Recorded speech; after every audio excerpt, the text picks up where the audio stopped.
মুম্বাইত কি হৈ আছে? প্ৰথমে সলমান খানৰ গেলাক্সি এপাৰ্টমেণ্টৰ বাহিৰত গুলীচালনা, বাবা ছিদ্দিকীক হত্যা, তাৰপিছত ছেইফ আলী খানৰ ঘৰত এজন চোৰে প্ৰৱেশ কৰে আৰু তেওঁক ছুৰীৰে 6বাৰ আঘাত কৰি চোৰজন পলাই যায়।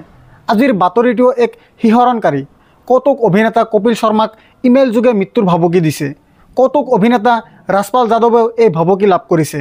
তেওঁৰ পত্নীয়ে এই অভিযোগটো লৈ আৰক্ষী চকীলৈ গৈছিল আৰু এই ভাবুকি কেৱল কপিল শৰ্মাই নহয়, ৰাজপাল যাদৱ আৰু সুগন্ধা মিশ্ৰাই লাভ কৰিছে। আৰক্ষীয়ে দাবী কৰে যে ইণ্টাৰনেট ঠিকনা য'ৰ পৰা ইমেইল প্ৰেৰণ কৰা হৈছিল সেইটো পাকিস্তানৰ। কিন্তু আপুনি জানে যে আজিকালি VPN নামৰ এটা এপছ আছে। আপুনি য'ৰ পৰা বিচাৰে আপোনাৰ ঠিকনা দেখুৱাব পাৰে। গতিকে আৰক্ষীয়ে কৈ আছে ভাবুকিটো পাকিস্তানৰ পৰা আহিছে, আমাৰ ইয়াত বেছি কথা নাই। মই আজি আপোনাৰ সন্মুখত এটা ডাঙৰ সমস্যা উত্থাপন কৰিছোঁ। মুম্বাই 90ৰ দশকলৈ ঘূৰি আহিছে নেকি? যেতিয়া আণ্ডাৰৱৰ্ল্ড মুম্বাই চলচ্চিত্ৰ উদ্যোগক মুকলিকৈ ভাবুকি দিছিল, তেওঁলোকে টকা আদায় কৰিছিল আৰু কেতিয়াবা তেওঁলোকে প্ৰডিউচাৰ ডিৰেক্টৰ হত্যা কৰিছিল। মুম্বাই আৰক্ষীয়ে কিহৰ বাবে অপেক্ষা কৰি আছে? মহাৰাষ্ট্ৰ চৰকাৰ কিয় ইমান শিথিল যেন লাগিছে? ইতিমধ্যে মুম্বাইৰ হাই প্ৰফাইল বান্দ্ৰাত 3টা ডাঙৰ আক্ৰমণ হৈছে। তাত থকা সুৰক্ষা ব্যৱস্থাটো সম্পূৰ্ণৰূপে এক্সপ'জ হৈছে, কিন্তু এটাৰ পিছত এটা ভাবুকি দি আছে। আপুনি ইয়াৰ ওপৰত কোনো ঠাইত প্ৰাইম টাইম ডিবেট শুনিছে নেকি? প্ৰথমে মই আপোনাক ক'ব বিচাৰোঁ যে ইণ্ডিয়ান এক্সপ্ৰেছে এই বিষয়ে কি কৈছে। ভাবুকিটো ইমেইল যোগে দিয়া হৈছে। এই ইমেইলত দুজন লোকৰ ছবি আছে, সিদ্ধু মুছেৱালা আৰু বাবা ছিদ্দিকী। প্ৰশ্নটো সোধা হৈছে যে এই ভাবুকিটো লৰেন্স বিষ্ণুই দলৰ পৰা আহিছে নেকি? কিয়নো আপুনি জানে যে বাবা ছিদ্দিকী আৰু সিদ্ধু মুছেৱালা এই দুটা হত্যাকাণ্ডৰ আঁৰত লৰেন্স বিষ্ণুৰ হাত থকা বুলি অনুমান কৰা হৈছিল। তেওঁ সাবৰমতী কাৰাগাৰত বন্দী হৈ আছে। ইণ্ডিয়ান এক্সপ্ৰেছে এই বিষয়ে কি কৈছে আপুনি ইয়াৰ প্ৰতিটো ৱৰ্ড বিবেচনা কৰিব। আৰক্ষীৰ মতে ভাবুকিৰ ইমেইলত পাকিস্তানৰ পৰা প্ৰেৰণ কৰা হৈছিল। আমি আপোনাৰ শেহতীয়া উন্নয়নবোৰ নিবিড়ভাৱে নিৰীক্ষণ কৰি আছোঁ। বিনামূলীয়া প্ৰেছ জাৰ্নেলে প্ৰতিবেদন দিছে। আমি বিশ্বাস কৰোঁ যে এই সংবেদনশীল বিষয় আপোনাৰ দৃষ্টি আকৰ্ষণ কৰাটো গুৰুত্বপূৰ্ণ। এইটো এটা প্ৰচাৰ ষ্টাণ্ট বা আপোনাক হাৰাশাস্তি কৰাৰ প্ৰয়াস নহয়। আমি সুধিছোঁ যে আপুনি এই বাৰ্তাটো গুৰুত্ব সহকাৰে ল'ব আৰু গোপনীয়তা বজাই ৰাখিব। ইমেইলত পৰৱৰ্তী সতৰ্কবাণী দিয়া হৈছে। যদি ইমেইলৰ প্ৰেৰকৰ দাবী পূৰণ কৰা নহয়, তেনেহ'লে গুৰুতৰ পৰিণামৰ সন্মুখীন হ'ব পাৰে। কেৱল এয়াই নহয়, 8 ঘণ্টাৰ ভিতৰত উত্তৰ দিবলৈ দাবী জনোৱা হৈছে। আৰক্ষীয়ে এই বিষয়ে কি কৈছে শুনক। टीम राजपाल यादव नाम पर एक ईमेल आया था पाकिस्तान से। पाकिस्तान का IP एड्रेस है। विष्णु गैंग करके खुद को प्रपोज करते हैं और यहाँ पे राजपाल यादव को बताया गया है कि आप कपिल शर्मा को ये डेथ मैसेज दे दो कि हम आपके हलचल पर ध्यान रख रहे हैं। और हमने जैसे सिद्धू मूसेवाला, बाबा सिद्दीकी, उनके फ़ोटो उसमें अटैच किए गए हैं। जैसे पास्ट में उनकी हत्याएँ हुई है, ऐसा एक डेथ मैसेज उन्होंने लिखकर ईमेल भेजा है। इसके बारे में पूरी टेक्निकल जानकारी जुटाने के लिए हम इन्वेस्टिगेशन कर रहे हैं। FIR हमारे पास दर्ज है। मामले में अभी तो फिलहाल जान से मारने की धमकी दी गई है, लेकिन हो सकता है आगे उसमें और कुछ एस्टेब्लिश हो जाए, रिकॉग्नाइज हो जाए, तो उसमें हम नोडल ऑफिसर की तरफ से इन्वेस्टिगेशन कर रहे हैं। टीम राजपाल को राधिका राजपाल यादव का बयान दर्ज किया है, जिनको ये मेल जिन्होंने देखा था, और बाकी इन्वेस्टिगेशन चल रहा है। মই পুনৰ ক'ব বিচাৰোঁ যে যদিও ইয়াৰ সম্বোধন পাকিস্তানত বুলি কোৱা হৈছে, কিন্তু VPN নামৰ এনেকুৱা এটা এপছ আছে য'ত আপুনি যিকোনো ধৰণৰ খেল খেলিব পাৰে আপোনাৰ লোকেশ্যনক লৈ। সেইকাৰণে আৰক্ষীয়ে যি দাবী কৰিছে সঁচা বুলি গণ্য কৰিব নোৱাৰি। বাস্তৱটো হ'ল যে যোৱা কেইবছৰমানত আণ্ডাৰৱৰ্ল্ড শক্তিশালী হৈ উঠিছে।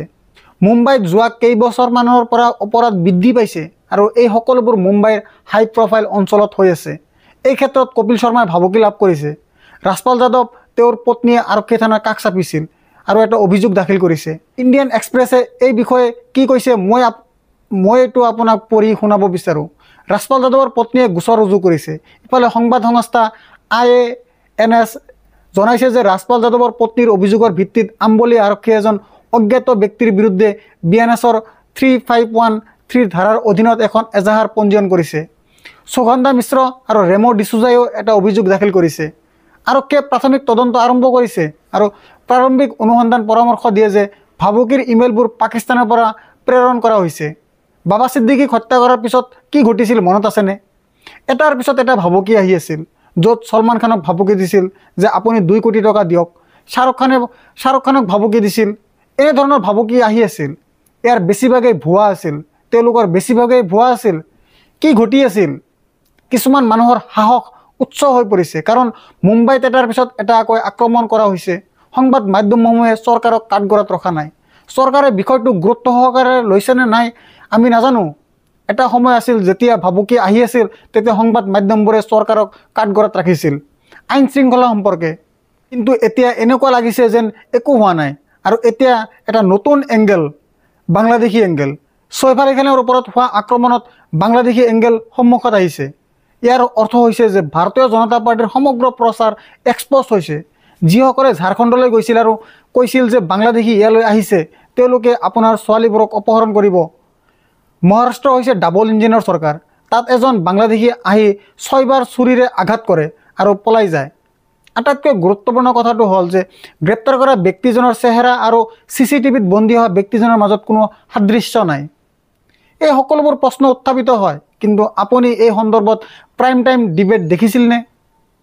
আপুনি সুশান্ত সিং ৰাজপুতৰ ওপৰত প্ৰাইম টাইম ডিবেট দেখি পাইছিল, যিটো আত্মহত্যাৰ ঘটনা আছিল। কিন্তু মনত ৰাখিব, সেই ক্ষেত্ৰত উদ্ধৱ ঠাকৰে চৰকাৰৰ আগুৰি ধৰিছিল। কিয়? কাৰণ বিহাৰত নিৰ্বাচন অনুষ্ঠিত হ'বলৈ গৈ আছিল আৰু স্বৰ্গীয় সুশান্ত সিং ৰাজপুতৰ পৃষ্ঠভূমি বিহাৰ আছিল।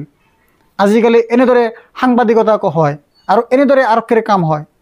চাওক, কপিল শৰ্মা, ৰাজপাল যাদৱ, সুগন্ধা মিশ্ৰ আৰু ৰেমো ডিচুজাই লাভ কৰা ভাবুকিবোৰ নিশ্চয় আণ্ডাৰৱৰ্ল্ডৰ পৰা আহিছে। কি হৈ আছে এই মুহূৰ্তত? বহুতো অশুভ তথ্য আমি দেখিছোঁ যে পৰিস্থিতি অৱনতি ঘটিছে। মুম্বাই ভয় খাইছে।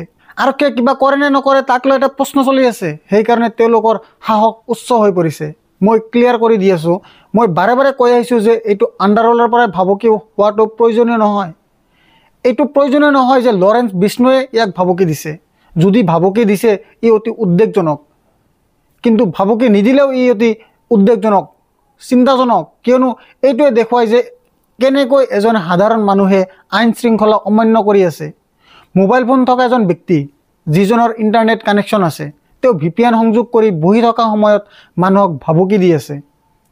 মই আপোনাক পুনৰ সুধিব বিচাৰোঁ, যদিও সংবাদ মাধ্যমসমূহে তৎক্ষণাত সৈফ আলী খানৰ বিষয়টোক চৰকাৰক প্ৰশ্ন কৰিলেহেঁতেন, যদি কেৱল সংবাদ মাধ্যমসমূহে বাবা ছিদ্দিকীৰ গোচৰত বা ছলমান খানৰ ঘৰৰ বাহিৰত সংঘটিত গুলীচালনাৰ ওপৰত চৰকাৰক গুৰুত্ব সহকাৰে কাঠগড়াত ৰাখিলেহেঁতেন, তেন্তে আজিৰ দিন আহিলেহেঁতেন নেকি? প্ৰতিদিনে ভাবুকি আহি আছে। ভাবি ভয় লগা হৈছে যে আমি 90ৰ দশকত প্ৰৱেশ কৰিছোঁ নেকি, য'ত ডিৰেক্টৰ, প্ৰডিউচাৰসকলক প্ৰতিদিনে হত্যা কৰা হৈছিল, য'ত ৰাকেশ ৰোশনৰ ওপৰত গুলীচালনা কৰা হৈছিল, গুলশন কুমাৰক পূজাৰ পৰা উভতি অহাৰ সময়ত এটা মন্দিৰৰ সন্মুখত গুলীয়াই হত্যা কৰা হৈছিল। এনেধৰণৰ খবৰ সাধাৰণ হৈ পৰিছিল সেই সময়ত। আৰু এতিয়া গুলীবৰ্ষণ হৈছে, মৃত্যুদণ্ড দিয়া হৈছে, হত্যা সংঘটিত হৈছে। পৰৱৰ্তী পদক্ষেপ কি হ'ব কোনেও নাজানে। মুম্বাইক কোন দিশত ঠেলি দিয়া হৈছে সেইটো ভাবি ভয় লগা হৈছে। এই দেশৰ লোকসকল ইতিমধ্যে ভয় খাইছে। চৰকাৰক প্ৰশ্ন সুধিবলৈ ভয় কৰে। যদি প্ৰশ্ন কৰে, তাৰ ওপৰত যদি তেওঁলোকৰ সুৰক্ষা বিপদাপন্ন হয়, মোক কওক এই দেশৰ কি হ'ব? আপুনি কেনেধৰণৰ বিশৃংখলতা বিচাৰে? মুক্ত আৰু স্বতন্ত্ৰ সাংবাদিকতাক সমৰ্থন কৰক আৰু মোৰ অংশীদাৰ হওক। অতি সহজে এই ফলো বটনটো টিপক আৰু সত্যৰ এই যাত্ৰাত মোৰ লগত থাকক।